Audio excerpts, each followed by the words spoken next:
If liberal elitists from California want to drive electric vehicles, so be it.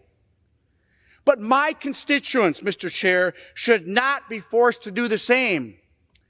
I believe in choice, not mandates by the federal government.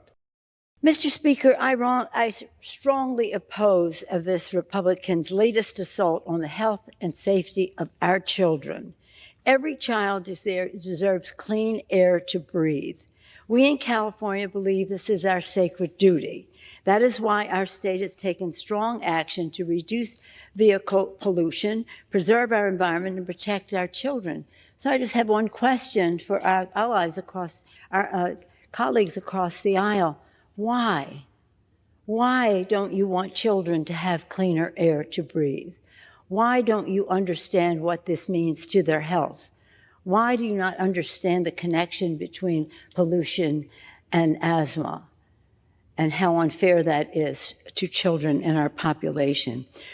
That's why more than 5 decades ago, this Congress acted to preserve California's authority to protect our children and has repeatedly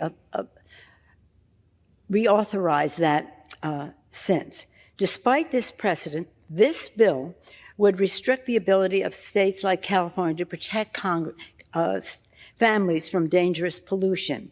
Now, it's important for people to understand that, as the gentlelady pointed out, this is at the discretion of the states. 17 states have decided that they would use such a waiver in order to protect the children and the air that they breathe.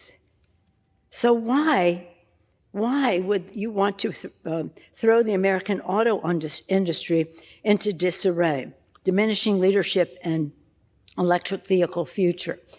You know, Mr. Speaker, as the gentlelady referenced, it's an economic decision that our industry makes. We have in this body, in the Democratic majority, come to the aid of the auto industry, not corporations, but the industry and the workers. And we want our auto industry to be preeminent in the world.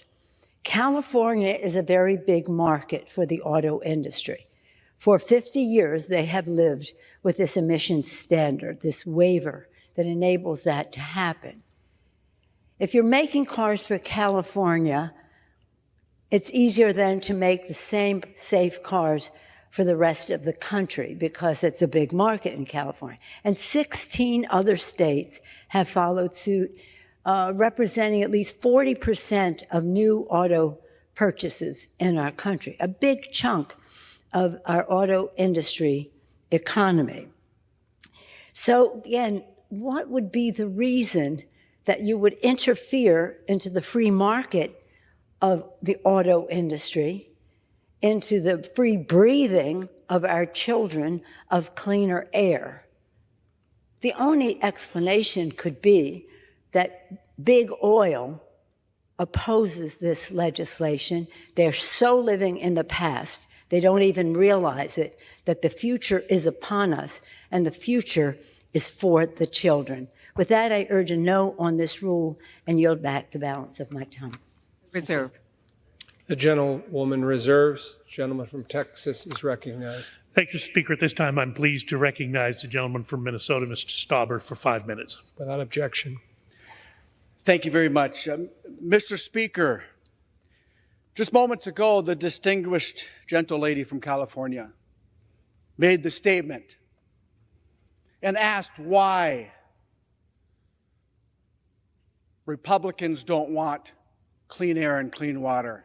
I reject that premise because this administration would rather mine in the Congo, where they use child slave labor, zero environmental standards, and zero labor standards to get to these EV vehicles. This administration has stopped mining in the biggest copper nickel find in the world, which is in northeastern Minnesota. And my colleagues on the other side of the aisle and this administration has stopped it. So don't come here and ask me why my Republican colleagues and I have the stance we have. We are environmentalists and we want clean air and clean water. that's an excuse. We can mine in this country. We do not have to put memorandums of understanding with the Congo, who use child slave labor. And that's a fact. We can mine in northeastern Minnesota using union labor with the best environmental standards and the best labor standards in the world. But my colleagues on the other side of the aisle refuse to allow it to happen, along with this administration. Don't stand on this House floor and say this about the Republican Party and my colleagues. We are environmentalists as well. We mine in the United States of America. We mine in northeastern Minnesota. We can show the world, because when we allow China to take the demands for critical minerals, that pollutant gets in the jet stream and affects us all, as the gentle lady from California says. We breathe that disgusting air that comes from the communist country of China. So let us mine here, Mr. Speaker. Allow this administration to let us mine here. Mr. Speaker, I rise today in strong support of this rule so we can consider H.R. 1435, the Preserving Choice in Vehicle Purchases Act. This week, we read about horrific cross-country road trip President Biden's Secretary of Energy faced as she tried to travel the country in her electric vehicle. At every stop, Secretary Granholm struggled to charge her government-paid EV. She had to send staffers in gas-powered vehicles ahead of her to stand in line at the EV charging station, going so far as to block families from charging their own vehicles on hot summer days. Her gas-powered vehicle from her staff had to go sit in front of a charging station, waiting for her to come so she could charge her vehicle to make a statement and let that family suffer, waiting for the charging station to be opened. Now, just imagine if Secretary Granholm tried driving across northern Minnesota in the middle of winter. 20 below, 37 below, 50 below. By the way, that cold in Minnesota, we still go to work and we still mine and we still weld in the coldest of temperatures. Can you imagine her trying to do that? I'm not even sure her EV would even start. My constituents do not have the luxury of having government-paid staffers to advance their road trips and access EV charging stations ahead of time. My constituents cannot afford to pay an extra $17,000 on average for electric vehicle, especially as Bidenomics destroys the pocketbooks of my constituents who have had to pay an average of $10,000 more a year. If Americans want to drive EVs, they can, but they shouldn't be forced to. It should be their choice. Today, nearly 95% of Americans drive an internal combustion engine vehicle powered by gasoline or some form of ethanol or biofuels. If liberal elitists from California want to drive electric vehicles, so be it.